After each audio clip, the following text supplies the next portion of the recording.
My name is Nellie, and for as long as I can remember, I've been the afterthought in my family. Growing up, it was always about my younger sister, Emma, the golden child, the shining star, the one who could do no wrong.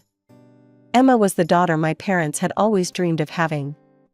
Me? I was the awkward one, the bookworm, the girl who'd rather solve math problems than socialize at parties. Don't get me wrong, I loved learning and was good at it, but in a family that valued charm over intellect, I might as well have been invisible. I remember one particular day when I was 12 and Emma was 10.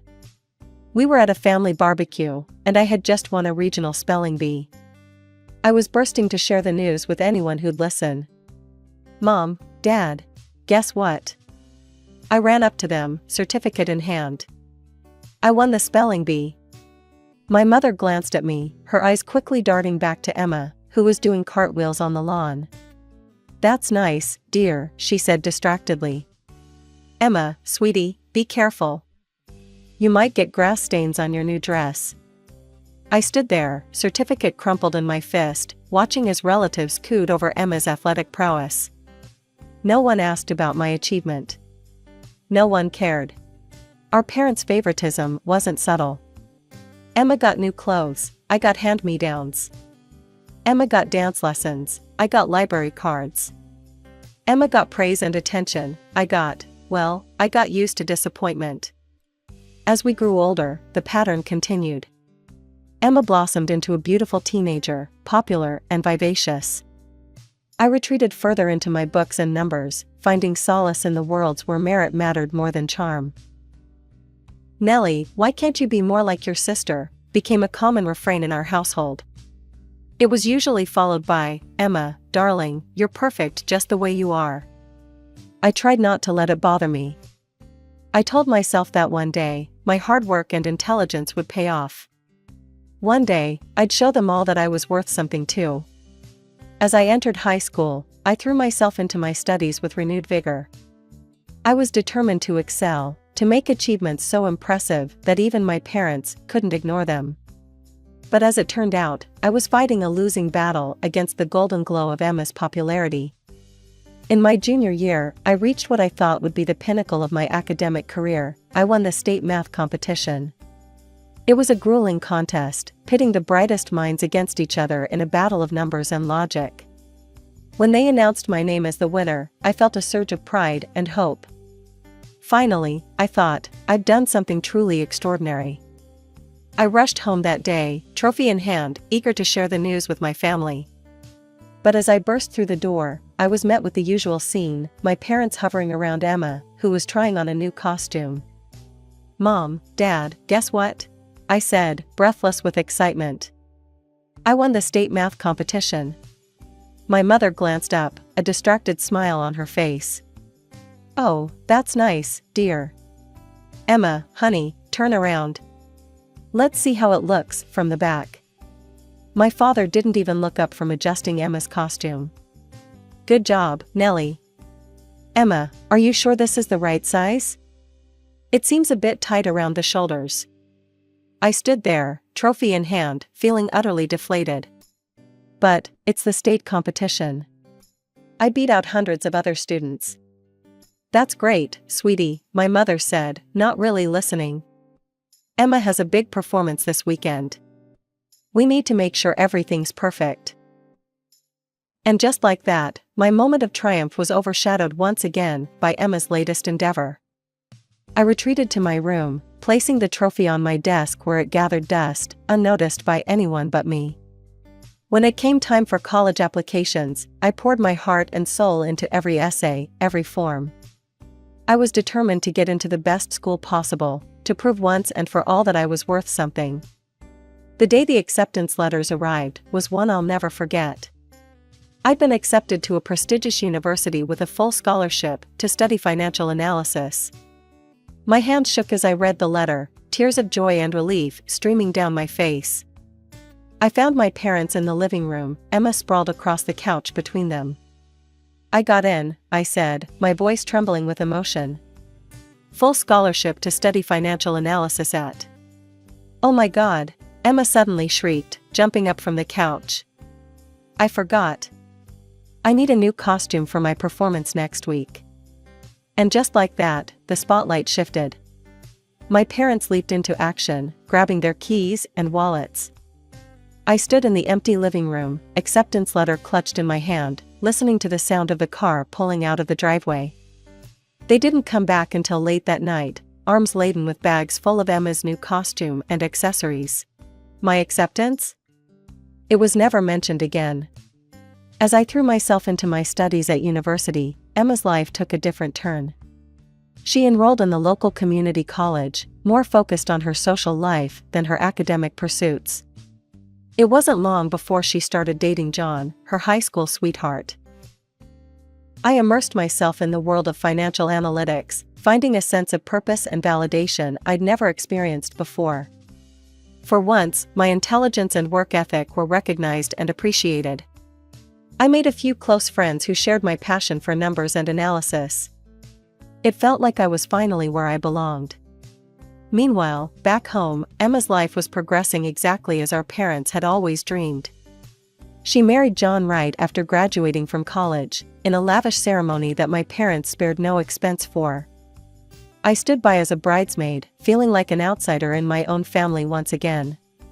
Within a year of their marriage, Emma announced she was pregnant. The day she gave birth to Lily, you'd have thought the sun rose and set on that delivery room. My parents were beside themselves with joy. "We're grandparents," my father kept saying, his eyes misty with tears. "Can you believe it, Nellie? Aren't you excited to be an aunt?" I was happy for Emma, truly. But I couldn't help but feel the sting of being overlooked yet again. I had just landed a job at one of the most prestigious financial firms in the city, but in the face of Emma's new motherhood, it seemed insignificant. When Anthony was born 2 years later, the cycle repeated. Emma was the perfect daughter with the perfect family, and I was just Nellie. The one who worked too much, who didn't date enough, who didn't give them grandchildren to dote on. By the time I turned 30, I had worked my way up to senior financial analyst. I was respected by my peers, sought after by clients, and finally feeling a sense of self-worth that had eluded me for so long. To celebrate my success, I decided to buy myself a house. It was a beautiful 4-bedroom home in a great neighborhood. It wasn't a mansion by any means, but it was mine, bought with my own hard-earned money. The day I got the keys, I felt a sense of pride and accomplishment that I'd never experienced before. Excitedly, I invited my family over to see my new home. I thought, finally, they'd see what I'd achieved, that they'd be proud of me. They arrived, Emma with her kids in tow, my parents cooing over their grandchildren. As I gave them a tour of the house, my mother's main comment was, "It's such a big house for just one person, isn't it?" I felt my heart sink. "It's an investment," I tried to explain. "And I have room for a home office now." "Well, I suppose that's sensible," my father said, but his tone suggested he found it anything but. "Emma, honey, make sure Lily doesn't touch anything. We don't want to break Aunt Nellie's things." As they left, I overheard my mother saying to Emma, "It's a shame Nellie doesn't have a family to fill that big house. But I suppose her career is important to her." A few months after I'd settled into my new home, I received an unexpected invitation to a family dinner. I was surprised, to say the least. My family often forgot to include me in gatherings, dismissing me as strange and uninteresting. Nevertheless, I accepted, hoping that perhaps things were changing. "Nellie, good of you to come," my father said, patting my shoulder awkwardly. "Have a seat. We have something important to discuss." A knot formed in my stomach. Important discussions in this family usually meant something good for Emma, and something disappointing for me. Still, I sat down, forcing a smile. We ate dinner, the conversation revolving around Emma's kids and John's job. I tried to mention a successful project I'd just completed at work, but my words were drowned out by Anthony's sudden wail for more dessert. After dinner, as we settled in the living room, my mother cleared her throat. "Nellie, dear, we'd been thinking." I braced myself, unsure of what was coming. "You're single, with no children," she continued, her tone suggesting this was some kind of terminal illness. And you have that big house all to yourself. Yes, I said slowly, not liking where this was going. My father jumped in. Well, we think it would be best if you gave your house to Emma and her family. I blinked, certain I had misheard. I'm sorry, what? Give them the keys and move out, my mother clarified, as if she was asking me to pass the salt. They need the space more than you do. I looked around the room, waiting for someone to laugh, to say it was all a joke. But all I saw were serious faces. Emma sat looking smug, while John patted her shoulder condescendingly. You're joking, right? I finally managed to say. Now, Nellie, my mother said, her voice taking on that patronizing tone I knew so well. Don't be selfish. Emma needs her own space more than you do. You're just one person, after all. It's your sisterly duty, my father added, as if that settled everything. Family helps family. I felt like I was in some kind of twisted alternate reality. But, it's my house, I said, my voice barely above a whisper. I bought it with my own money. I worked hard for it. Oh, come on, Nellie, Emma chimed in, her voice sickly sweet. You know how hard it is raising 2 kids in our small apartment. You'd be doing us such a favor. I stood up, my hands shaking. No, I said, my voice growing stronger. Absolutely not. I'm not giving you my house. The room erupted. My parents started listing all the sacrifices they'd supposedly made for me over the years. Emma went on about the difficulties of raising children. John sat there, nodding along as if this whole scenario was perfectly reasonable. As I walked out, I heard my mother call after me, think about it, Nellie. Don't be selfish. In the days following that surreal dinner, my life turned into a circus of unwanted attention. It seemed my parents had spread the tale of my selfishness far and wide among our extended family. Suddenly, relatives I hadn't spoken to in years became experts on my life, bombarding me with calls and messages. One afternoon, I picked up a call from my great-aunt Mildred, a woman I hadn't seen since I was a teenager. Nellie, she croaked into the phone, I heard about your situation. How could you be so heartless? You're nothing but an old maid saving money for no good reason. The next day, my cousin Mike, whom I barely knew, sent me a text. Hey Nellie, heard you're being difficult. Why don't you just move to a remote island and live as a hermit? You're already an outcast and a loner anyway. 2 weeks after the disastrous family dinner, I found myself at home, nursing a bad cold. As I sat on my couch, wrapped in a blanket and sipping hot tea, I heard an odd noise coming from my front door. A distinct sound of someone fumbling with the lock. My heart began to race. Was someone trying to break in? I set my tea down quietly and crept towards the door, my legs shaking beneath me. Pressing my eye to the peephole, I nearly gasped out loud. There, on my front porch, were my sister, my parents, and John. Emma was kneeling by the lock, a hairpin in her hand, while my parents kept watch. John stood a little way back, looking nervous. Without thinking, I yanked the door open. They all jumped back, startled expressions on their faces. What the hell do you think you're doing? I demanded, my voice hoarse from my cold but filled with anger. For a moment, they all stared at me, caught red-handed. Then, to my utter disbelief, my mother spoke up. We thought you'd be at work. We were just going to move in. Move in? I repeated, incredulous. You mean break in and squat in my house? Now, Nellie, my father interjected. We knew you wouldn't have called the police on us. We're family, after all. I looked past them and saw a car parked in my driveway, loaded with boxes and suitcases. They had actually planned to move in behind my back.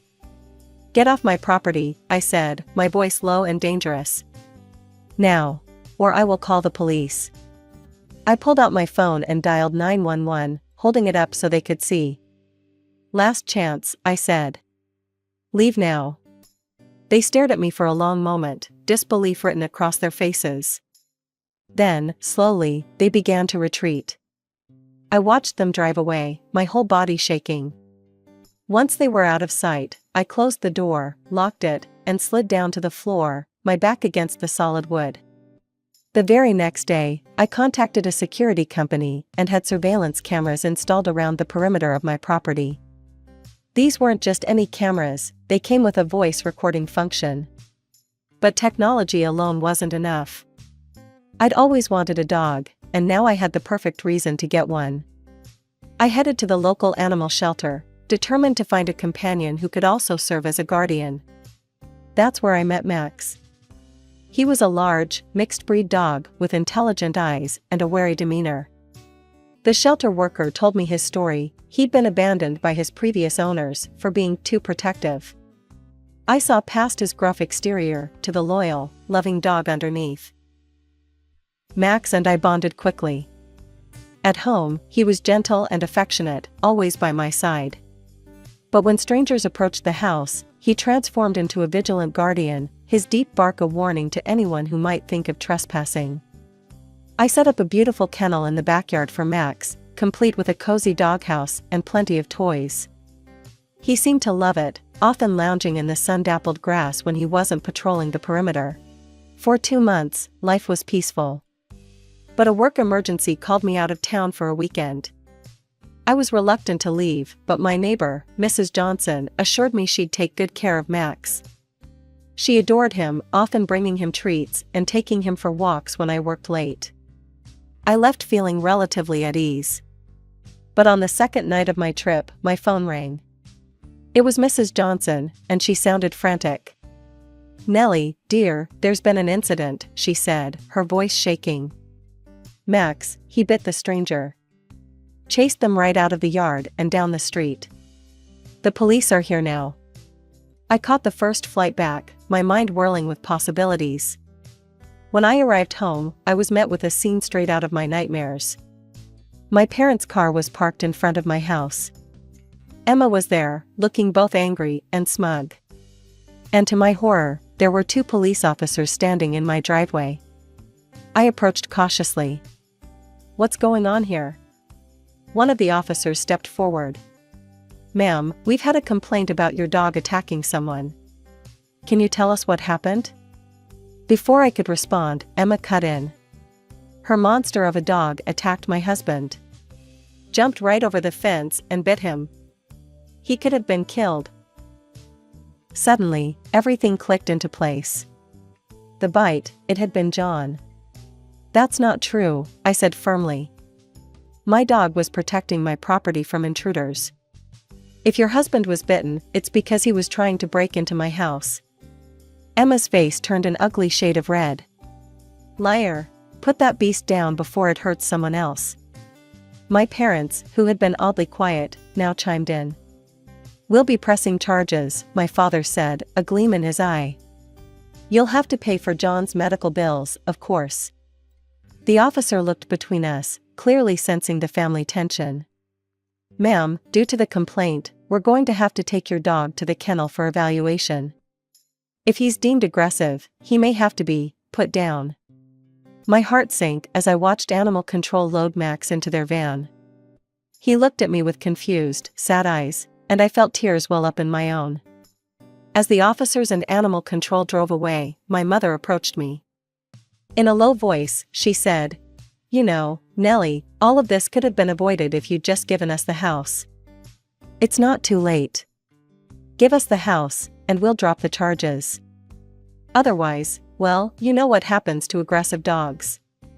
As I stood in my driveway, watching my family drive away with smug satisfaction, a sudden realization hit me like a bolt of lightning. The security cameras. I rushed into the house, my heart pounding in my chest. My hands shook as I booted up my laptop and accessed the security footage from the previous night. As the video began to play, I held my breath, praying that the cameras had captured what I needed. The footage was crystal clear. I watched as Emma and John crept up to my front door, looking furtively over their shoulders. Max appeared on screen, his hackles raised, a low growl emanating from his throat. Then, I heard Emma's voice, clear as day. "John, kick the dog. When it bites you, we can accuse Nellie and demand compensation." Or better yet, we can get the whole house in exchange for the dog's life. I felt sick to my stomach as I watched John cruelly kick Max. The dog, surprised by the sudden attack, latched onto John's leg in self-defense. Emma let out an ear-piercing scream, causing Max to release his grip immediately. The two of them ran away, leaving Max looking confused and distressed. The next morning, I called my parents. Keeping my voice steady, I said, "I think we need to have a serious conversation. Can you all come over to my house?" There was a pause on the other end of the line. Then, my mother's voice, sickly sweet, "Of course, dear. We'll be right over." An hour later, they all arrived, my parents, Emma, and John, his leg conspicuously bandaged. As they filed into my living room, I could see the triumph in their eyes. They thought they had won. Emma immediately began to wander around the room, pointing at various items. "We'll need to get rid of this ugly lamp," she said, her voice dripping with disdain.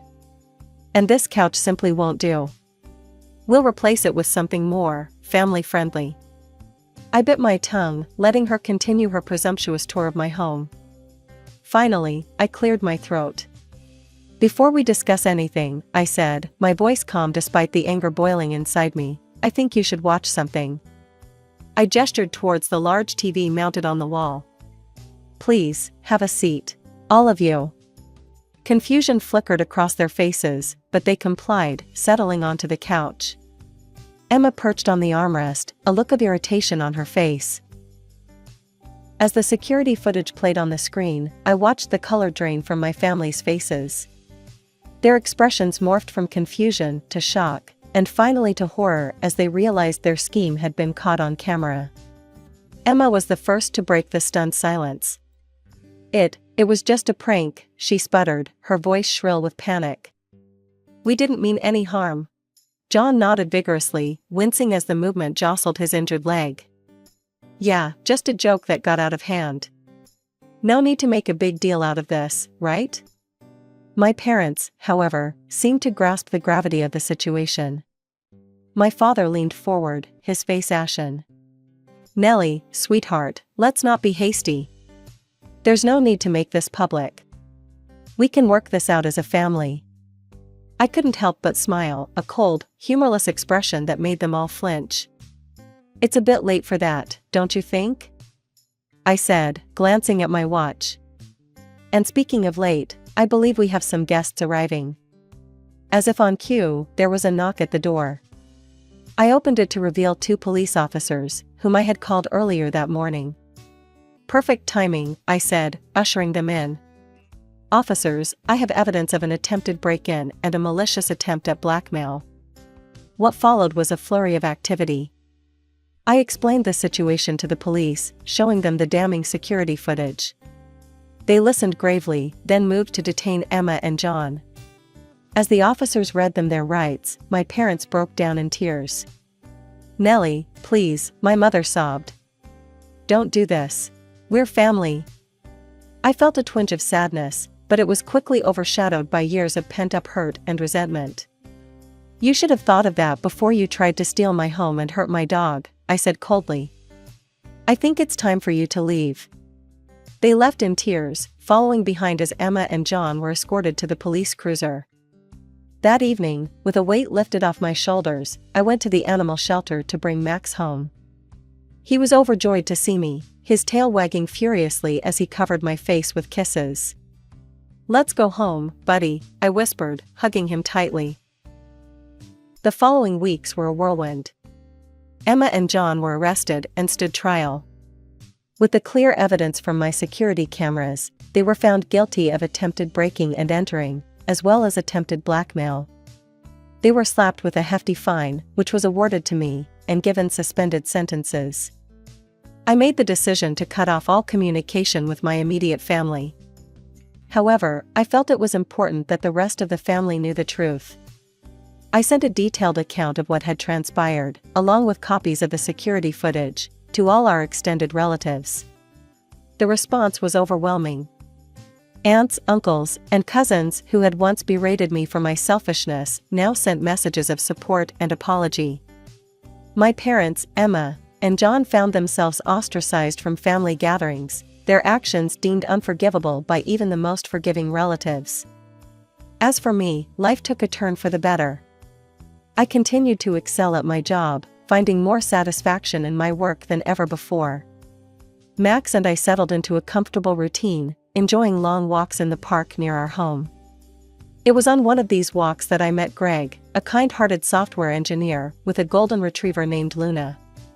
We hit it off immediately, bonding over our shared love of dogs and our similar experiences with difficult families. We exchanged numbers and began dating, our relationship blossoming with each passing day.